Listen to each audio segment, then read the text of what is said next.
Le conseil municipal de Chambéry s'est réuni ce lundi soir avec un ordre du jour en deux parties. D'abord, un large temps consacré à la politique sociale et à la politique du CCAS, du Centre communal d'action sociale, qui est un établissement public qui dépend de la ville.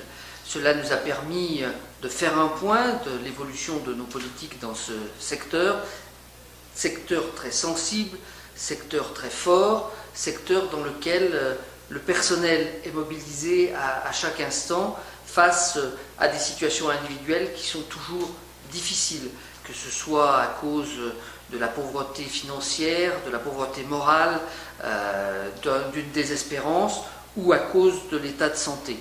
Cette politique se traduit notamment par des services nouveaux au cours de cette année, la mise en service d'un nouvel établissement pour personnes âgées dépendantes, les Charmilles à Bissy, la création d'un pôle Alzheimer, puisque cette maladie touche hélas une part sans cesse croissante de la population, et puis en même temps un meilleur accueil dans les foyers logements, Majoie et la Calamine, où des travaux ont été faits à l'issue des décisions que nous avions prises de regrouper les foyers logements. Nous avons aujourd'hui des foyers qui sont des vrais lieux de vie, actifs, où il existe encore des places disponibles pour les personnes qui souhaiteraient y venir.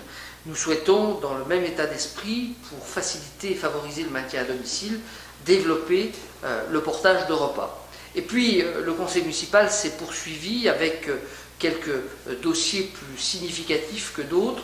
Je voudrais en particulier m'arrêter sur la décision modificative, le budget modificatif que nous avons adopté, puisqu'il retrace un certain nombre de décisions prises ou des éléments extérieurs.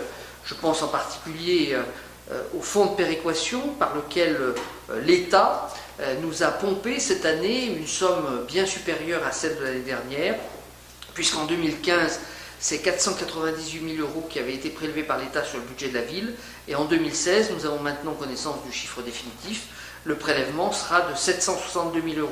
Ça veut dire qu'il y a près de 300 000 € qui échappent aux Chambériens, qui échappent à des actions en faveur des personnes âgées, en faveur de la voirie, de l'embellissement de la ville, en faveur de l'ouverture de tel ou tel service. 300 000 €, c'est autant de prélevés indûment à travers les impôts locaux, alors que l'État aurait pu prélever ces sommes directement, ce qui aurait été beaucoup plus clair. Nous avons pris des décisions également dans le domaine de la sécurité, avec la mise en place d'un chien à la police municipale, c'est-à-dire que nous aurons désormais une équipe cynophile complète avec un maître chien et son chien.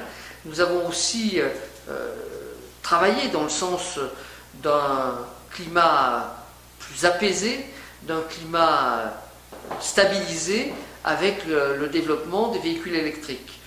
Une convention va nous permettre d'implanter 4 bornes supplémentaires dans la ville, d'offrir la gratuité de stationnement pendant 2 ans et pour 2 heures à ce type de véhicule, grâce à une convention que nous avons passée avec l'ADEME. Cette séance du conseil municipal a aussi permis d'évoquer quelques dossiers d'actualité. Je pense bien évidemment à l'amélioration de la circulation et du réseau de bus auquel nous sommes attelés, attachés, comme nous l'avions dit, c'est-à-dire qu'une fois le plan de circulation, une fois le nouveau réseau de bus mis en place, il y a pendant quelques mois des adaptations à faire. Nous sommes sur ce chantier-là de manière déterminée pour le mieux vivre des Chambériens à Chambéry. C'est notre leitmotiv.